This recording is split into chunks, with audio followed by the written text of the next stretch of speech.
میں بس ترجمے کے ساتھ ایک ٹیم میں پڑھنا، 8 10 12 ہیں، باری باری ہر کوئی پڑھے، 2 گھنٹے لگائیں، ہر کوئی پڑھے، دوسرے سنیں اور نوٹس بنائے اور اس پر کوئی تھوڑا سا بیان کریں، سمجھائیں، پھر اگلے ویک کریں، اگلے ویک 5 سال لگ جائیں بے شک، تو قرآن مجید پورے ترجمے کے ساتھ کورس کر لیں، المنہاج السوی کا حلقہ قائم کریں، کورس کر لیں، ہدایت الامہ کا حلقہ قائم کریں، کورس کر لیں، یعنی آپ کے پاس سینکڑوں کتب ہیں جن کے اندر جامع ہدایات اور تعلیمات ہیں، ایک ایک کتاب کو لیں اور حلقات کی شکل میں کورس کریں، ایوننگ کلاسز ہوں، ویکینڈ کلاسز ہوں، اس کا بھرپور طریقے سے اہتمام کریں، اور یہ ان کا ٹارگٹ ہے کہ اس کو زیادہ سے زیادہ کوالٹی میں، معیار میں اچھا کریں تاکہ بچوں کی بہتر تعلیم و تربیت کا سامان ہو اور ان کے والدین مطمئن و خوش ہوں۔ بچوں کا سنورنا یہ ان کی کامیابی کی دلیل ہے۔ اگر بچے دین کی راہ پہ گامزن نہیں ہیں تو اس کا مطلب ہے آپ کی کاوشوں میں کمی ہے اور ناکامی ہے، سینٹرز کی ناکامی ہے اور فضلاء کی ناکامی ہے، ائمہ اور امراء کی ناکامی ہے، ایگزیکٹوز کی تنظیمات کی ناکامی ہے اگر بچوں کو ڈیلیور نہیں ہوا صحیح۔ اور کیسے ڈیلیور ہوگا، اس کا اثر ان کی زندگیوں میں نظر آنا چاہیے، وہ سنور جائیں، دین کی رغبت پیدا ہو جائے، دین کی محبت ہو، مشن کی محبت ہو، مشن اور دین کے ساتھ ان کی وابستگی ہو۔ یہ باقاعدہ کلاسز اور نظام تعلیم و تربیت ہر مرکز پر بڑی محنت سے جو باقی مساجد سے زیادہ کامیاب نظر آئے، اگر یہ ہوگا تو اس میں دین کی بھی بقا ہے آئندہ نسلوں کے لیے، اور اس میں مشن کی بھی سلامتی آئندہ کے لیے، تب آگے منتقل ہوگا یہ ہمیں۔ یہ جو شکوہ ہو جاتا ہے جب بڑے ہو جاتے ہیں بچے بچیاں اور نہیں سنتے، کبھی نافرمان ہو جاتے ہیں، کبھی کہنا نہیں مانتے، کبھی آپ کی بات نہیں سنتے، اس راستے پر نہیں آتے، ہٹ جاتے ہیں، اس کا سبب یہ ہوتا ہے، دیکھیے ایک بات غور سے، لوہے کو لوہار کو جب دیتے ہیں تو وہ پہلے پگھلاتا ہے اور پھر اس کو مار کر جس ڈیزائن میں فرمے کے مطابق چینج کرنا ہو تو اس شکل میں بعد میں پہلے نرم کرتا ہے، نرم ہوتا ہے تو پھر اس کو کسی بھی شیپ میں جس میں چاہتا ہے وہ ڈال لیتا ہے۔ یہی طریقہ ہے نا، جب زیور بناتے ہیں سونے کا تو کیا ہوتا ہے، پہلے اس کو نرم کرتے ہیں نا، سنار اور صراف اس کو نرم کرتے ہیں۔ اگر سخت سونے کی ڈلی دے دیں اور کہیں جی بھائی اس کو آپ نے آگ میں نہیں ڈالنا، کٹھالی میں نہیں ڈالنا، اس کو نرم نہیں کرنا، پگھلانا نہیں، مجھے گوارا نہیں، میرا سونا پگھلے نہیں،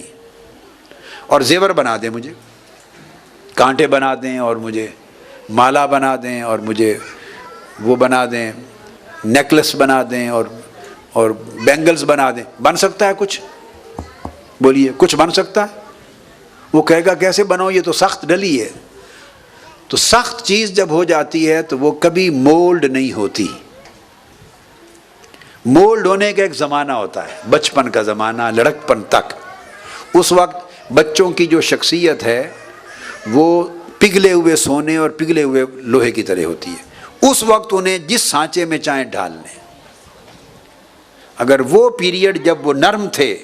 جب ان کو مولڈ کر کے کوئی شکل دے سکتے، اگر وہ ہاتھ سے گزر گیا، یہ ماں باپ کی بڑی توجہ سے سمجھنے والی بات ہے، اگر وہ وقت ہاتھ سے گزر گیا،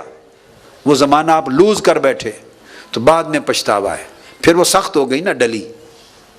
اب پھر لوہے کا ٹکڑا پڑا ہو سخت، یا چاندی کا پڑا ہو، یا سونے کا ہی پڑا ہو سونا، اب آپ اس کا کچھ بھی نہیں کر سکتے۔ لہذا قاعدہ ہے کہ جو چیز ڈھالنی ہوتی ہے کسی شکل میں، اس کو نرم کر کے پھر مولڈ کرتے ہیں، اور اللہ پاک نے ایک عمر کا حصہ بنایا ہے جب وہ نرم ہوتے ہیں، وہ بچپن کے زمانے سے لے کر لڑکپن تک ایک دور ہوتا ہے۔ اب آپ نے پرانے ویڈیو دیکھے ہوں گے سارے، جب یہ حماد کو دیکھا ہوا چھوٹا سا ہوتا تھا، وہ پرانا ویڈیو ہیں آپ کے نالج میں؟ لاہور میں گھر میں ہم ہر ہفتے کو محفل ذکر کرتے تھے، یہ آپ کے آنے سے آپ تھے، آپ ارینج کیا کرتے تھے، ہر ہفتے کو رات کو گھر میں محفل ذکر و نعت ہوتی تھی ہمارے گھر میں، یہ آرگنائز کرتے تھے، ان کے ذمہ تھا کہ مثلا 150 آدمی یا 100 سے زیادہ نہیں آ سکتا، اتنے ہی ہوتے تھے جی،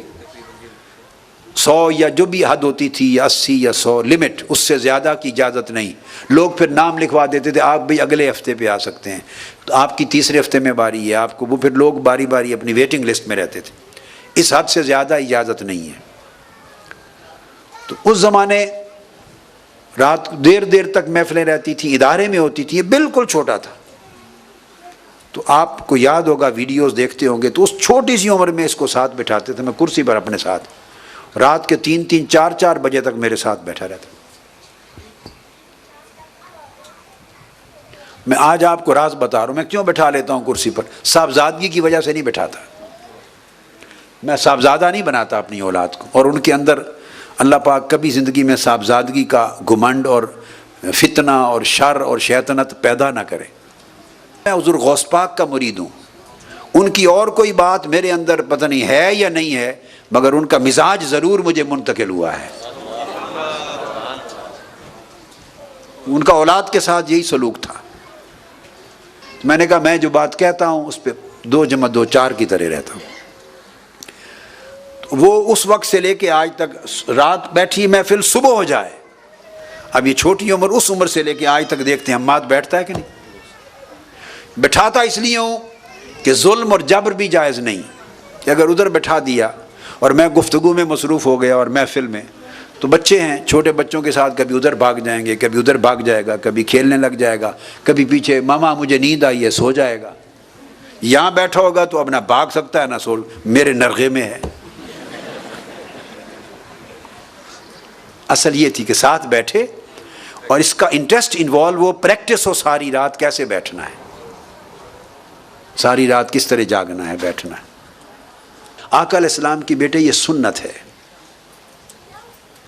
چھوٹی عمر سے بچوں کو انوالو کرنا۔ حسنین کریمین کو آقا علیہ السلام، آپ نے حدیث کے معنی کا مضمون کا ایک رخ سمجھا کہ وہ آتے تھے اور ممبر سے اٹھ کے آقا علیہ السلام ان کو اٹھا کے ممبر پہ بٹھا لیتے، صرف اتنا ہی جانا نا، یہ محبت کا ایک رخ ہے، بے شک محبت کا رخ ہے، مگر اس سے بڑا جو آقا علیہ السلام کے عمل کا راز تھا وہ کچھ اور تھا۔ وہ اٹھا لیتے اور آ کے پیار سے محبت سے ممبر پہ بٹھا لیتے، اور حدیث پاک میں آیا ہے کہ ساتھ بٹھا کے جب خطاب فرماتے آقا علیہ السلام خطبہ کے دوران، ایک بار صحابہ کو دیکھتے، ایک بار حسن اور حسین کو دیکھتے کہ وہ سمجھ رہے ہیں، کیا رسپانس دیتے ہیں، ان کی سمجھ میں کیا آ رہا ہے۔ ایک بار صحابہ کرام کہتے ہیں ہمیں دیکھتے، ایک بار حسن اور حسین کو ممبر پہ بٹھا کے ان کی آنکھوں میں آنکھیں ڈال کے دیکھتے تھے۔ ان کو ٹریننگ دے رہے ہیں کہ امام بننا ہے۔ تو بچوں کو بچپن سے جس راہ پہ لگا لیں، ان کے ویژنز ہی اسی طرح کے ہو جاتے ہیں۔ اب اکیلے یہ بچے، میں آپ کو ایک نمونہ دے رہا ہوں تاکہ کس طریقے سے عمل کرنا چاہیے۔ اب ہمارے بچے بچیاں گھر میں سارے، وہ گاڑی میں ہم سفر کرتے ہیں، پیچھے بیٹھے ہوتے ہیں، تو اگر گھنٹوں کا سفر ہوتا ہے تو گھنٹوں میں خدا جانے شیخ احمد العربی سمیت خدا جانے درجنوں نعتیں سنا دیتے، بس نعتیں ہی پڑھتے رہتے ہیں، اور کچھ سنا جو نہیں ہے زندگی میں۔ میں یہ بیسک بات بتا رہا ہوں۔ اب اور ان کو کیا آتا ہے؟ گھر میں کوئی اور چیز چلے تو تبھی کچھ کان ان کے سنیں گے نا، کوئی اور چیز تو نہیں آ سکتی۔ اور میں اور کا لفظ ہی بول رہا ہوں، آپ معنی سمجھ لیں، میں وہ لفظ بھی نہیں بولنا چاہتا۔ آقا علیہ السلام نے فرمایا کئی بار میں لمبی قرات کرنے کا ارادہ کرتا ہوں، نماز میں لمبی صورتیں پڑھوں، میرا ذوق تقاضا کرتا ہے، میں شروع کرتا ہوں، کسی بچے کے رونے کی آواز آتی ہے اور میں سمجھتا ہوں کہ اس کی ماں تڑپ رہی ہوگی جو میرے پیچھے نماز میں باجماعت کھڑی ہے، تو جب تک سلام نہیں پھیروں گا تو ماں اس کو اٹھا نہیں سکے گی، ادھر بچہ روتا رہتا ہے، ادھر ماں کی مامتا تڑپے گی، تو میں بچے کی خاطر نماز کو مختصر کر دیتا ہوں اور سلام پھیرتا ہوں، لمبی قرات نہیں کرتا، چھوٹی کر لیتا ہوں۔ اس سے کیا پتہ چلا کہ وہ روتے رہتے تھے مسجد میں بچے، مگر انہیں منع نہیں کیا جاتا تھا کہ بچوں کو نہ لایا کریں، نہیں، بچوں کو، بھئی بچے ہیں، ان کی عمر میں 2 ہی کام ہیں، یا رونا ہے یا بھاگنا اور کھیلنا ہے، اور کیا کریں گے مسجد میں آئیں گے تو؟ چھوٹے بچے ہیں، یا روئیں گے، بہت چھوٹے ہیں تو، تھوڑے سے بڑے ہیں تو بھاگیں گے۔ اب ہمارے پاکستانی لوگوں کا طریقہ کیا ہے، جب مسلمانوں کا بالعموم بچے ہیں رو پڑا تب کہہ دیا یہ کیا تماشا ہے، مائیں نہ لے کے آیا کریں، خبردار، کیا بچوں کو لاتی ہیں، روتے ہیں یہاں، بھائی بچے ہیں، روئیں نہیں تو اور کیا کریں، ان کا کام ہی یہی ہے۔ اچھا پھر دوڑتے ہوئے دیکھا تو کہا یہ کیا ہے، مسجد کا ادب نہیں ہے، آپ کو تمیز نہیں ہے، مسجد کے آداب نہیں، بچوں کو لاتی ہیں، کھیلتے ہیں، کوئی کھیل کا میدان ہے، ایسی باتیں کرتے ہیں۔ بھائی چھوٹے معصوم بچے ہیں، کھیلے نہ تو اور کیا کریں بتائیں، امامت کرائیں، اقامت کہیں؟ تو آقا علیہ السلام کی سنت کیا ہے، بھائی جو اس کی عمر ہے اس کی عمر کے مطابق اس کو رعایت دی جاتی، تو کھیلتے تھے، تو آقا علیہ السلام نے کبھی منع نہیں کیا۔ چھوٹے معصوم نوجوان، چھوٹے چھوٹے بچے جلیل القدر صحابہ کرام کے ہمراہ مجلس میں آ کے آگے بیٹھ جاتے تھے۔ ہم کیا کرتے ہیں، اٹھا دو بچے، اٹھے، تمہیں پتہ نہیں بزرگاں جو نہیں بیٹھی تھا، بے ادبی، گستاخ ہیں تم، پیچھے جا بیٹھ، پیچھے بیٹھو، چلو بچوں سب پیچھے جاؤ، ایسے ہی کرتے ہیں نا جی، یہ سنت کے خلاف ہے، سنت کے۔ عبداللہ ابن عباس رضی اللہ تعالیٰ عنہ فرماتے ہیں کہ مجلس میں میں بیٹھا تھا، سب سے پہلے دائیں طرف اور بائیں طرف کبار صحابہ بیٹھے تھے، سیدنا صدیق اکبر، سیدنا فاروق اعظم جیسے صحابہ کبار بائیں طرف بیٹھے تھے۔ دودھ کا پیالہ آیا، آقا علیہ السلام کو پیش ہوا، آپ نے پیا، اور پی کے پھر معمول تھا کہ آپ بچ کے دیتے تھے صحابہ کو، اور سنتی دائیں ہاتھ سے دیتے، اور دائیں ہاتھ حضرت عبداللہ ابن عباس بیٹھے تھے، 7 سال عمر ہے، کتنی عمر؟ 7 سال۔ ادھر سیدنا صدیق اکبر، سیدنا فاروق اعظم جیسے جلیل القدر صحابہ بیٹھے ہیں، بائیں ہاتھ۔ اب سنت کے خلاف بھی نہیں جا سکتے آقا، سنت آپ کا اپنا طریقہ ہے نا، مطلب آپ اپنے طریقے کے خلاف بھی نہیں کرنا چاہتے کہ بائیں ہاتھ سے شروع کر دیں، دینا بھی دائیں طرف سے آغاز کرنا چاہتے ہیں، اور دائیں طرف چھوٹا بچہ بیٹھا ہے۔ تو آقا علیہ السلام نے پوچھا، عبداللہ ابن عباس ہی راوی ہیں اس حدیث کے، خود راوی ہیں، پوچھا عبداللہ ابن عباس سے، بیٹے کیا آپ مجھے اجازت دیتے ہیں کہ یہ دودھ کا جو پیالہ ہے اس کا آغاز میں اس طرف سے کر دوں؟ بڑے صحابہ بیٹھے، اجازت مانگی۔ اب دیکھیے آقا علیہ السلام کی مجلس میں بیٹھنے والوں سے، یہ بچپن سے جو بیٹھتے تھے تو شعور کتنا ڈیولپ ہو جاتا تھا، اور جب آپ بڑا کر دیں گے اور مجالس میں نہیں بیٹھائیں گے اہل اللہ کی یا بڑوں کی مجالس میں، تو انہیں مصافحہ کرنا ہی نہیں آئے گا۔ اب آپ بچوں کو کئی بار، یعنی جب میرے دورے ہوتے تھے، والدین کہتے تھے باپ پنجہ ملا، قبلہ حضور ہاتھ ملا، تو بچوں کو سمجھ ہی نہیں، کبھی کسی بڑے سے ملایا ہی نہیں، محفلوں میں نہیں لائے، تو بچے اس طرح ہاتھ ملا دیتے ہیں، ایسے ہی کرتے ہیں نا، آپ سب گواہ ہیں کہ نہیں اس بات کی، یہاں کے بچے ایسے ہاتھ ملا دیتے ہیں، ناراض ہوتے ہیں کہ بھائی اس طرح نہیں، ہاتھ چومو اس طرح کو، بھائی اس کو پتہ ہی نہیں ہاتھ چومنا کیا ہے، اس عمر میں اب تھوڑا سمجھ میں آئے گا اس کو، یہ تو بچپن سے ایک عمل تھا، اس کو رکھتے، اسے بتانے کی بھی ضرورت نہیں تھی، جو آنکھوں سے دیکھتا رہتا بچہ، سنتا رہتا، وہی ہو جاتا، وہ وقت ہم نے گوا دیا۔ تو عبداللہ ابن عباس فرماتے ہیں جب آقا علیہ السلام نے مجھ سے پوچھا اجازت دیتے ہو میں ادھر سے شروع کروں، تو میں نے عرض کیا یا رسول اللہ نہیں، یہ قربانی تو نہیں دے سکتا، میں اجازت نہیں دیتا، آپ کے لب مبارک لگے ہیں پیالے کو، اور سیدھا پہلے کسی کو ملنا ہے، اور میری قسمت، میرا نصیب ہے کہ میں فرسٹ پرسن ہوں اس رائٹ سینڈ پر، آقا یہ جو نصیب ہے، خوش بختی ہے، یہ قربان نہیں کرتا، اس کی اجازت نہیں۔ تو آقا علیہ السلام نے پھر مجھے دے دیا پیالہ، اور میں نے سب سے پہلے پیا۔ تو مقصد بات کا یہ ہے کہ یہ ایک پیریڈ ہوتا ہے جب ان کی تیاری ہوتی، آپ اپنے ذمے آج سے فرض سمجھیں کہ اگر چھوٹے بچوں کو منتقل نہیں کیا تو ہم نے کچھ بھی نہیں کیا، جو کچھ آپ نے سیکھا وہ اولاد کو بچپن سے منتقل کر دیں، بچپن سے لڑکپن تک کا پیریڈ ہے، بعد میں ان کا قصور نہیں ہے، وہ بدل جائیں تو ان کا نصیب اور ماں باپ کا نصیب، یہ اللہ کا فضل، اللہ کا، مگر عدل نہیں ہے۔ عدل میں یہی تھا کہ جو بدلنے کا زمانہ تھا اس وقت محنت کی ہوتی، اور وہ ہر وقت ساتھ رکھنا، اپنے پروسیس میں ساتھ لے جانا۔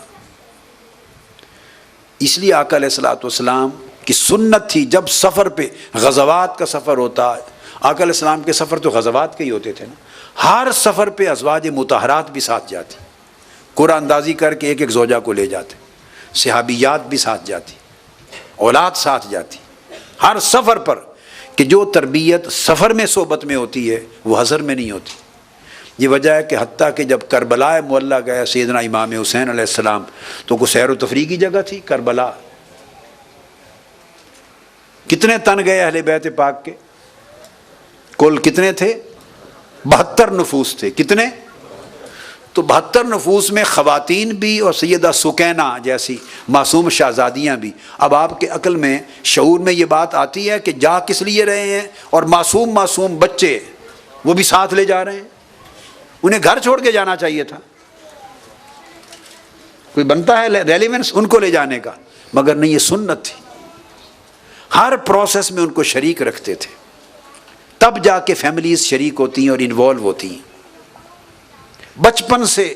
جو پروسیس میں شریک ہوں گے وہی ان کا مائنڈ سیٹ بنے گا، وہی ترجیحات بنے گی، وہی ویژن بنے گا، وہی پرائورٹیز اور ترجیحات بنے گی، اور بڑے ہو کر وہی شخصیت بنے گی، وہی پھر آگے ڈیلیور ہوگا۔ اس طرح منتقل ہوتا ہے نسلاً بعد نسل۔ اس کو آج سے پلے باندھیں، آگے جوان لوگ جن کی شادیاں ہوئی ہیں وہ اپنے بیٹوں کے لیے محنت کریں۔ تو پروسیس اس طرح ہے، اور اس کے لیے ضروری ہے کہ نصاب تربیت جو بنایا گیا گھر کے ماحول کو صاف رکھیں، اور یاد رکھ لیں جس کے گھر میں ٹی وی پر ناچ گانے فلمیں ڈرامے اور گانے چلتے ہیں وہ اپنی اولاد سے صالح ہونے کی توقع کبھی نہ کرے۔ بس ایک کلیہ کی بات کر دی۔ مجھے ایک روز وہ خالد تھا ہمارا ڈرائیور اور کچھ اور لوگ بھی تھے، وہ مجھے کہنے لگے کہ کیا سنا ہے آج کل تو بڑے پنجابی میں کہنے لگے بڑے گل گئے نے، یعنی لوگ باہر پتہ نہیں کیا کیا ان کے نقشے اور شکل اور ان کے منصب اور ٹائٹل اور عہدے اور نام اور لقب اور القاب ہوتے ہیں اور کیا کیا کہلاتے ہیں، تو گھر میں کسی کا حال دیکھنے کا نہیں ہے۔ ان کے گھر داخل ہو جائیں، دین نام کی کوئی چیز چار دیواری کے اندر نہیں ملتی۔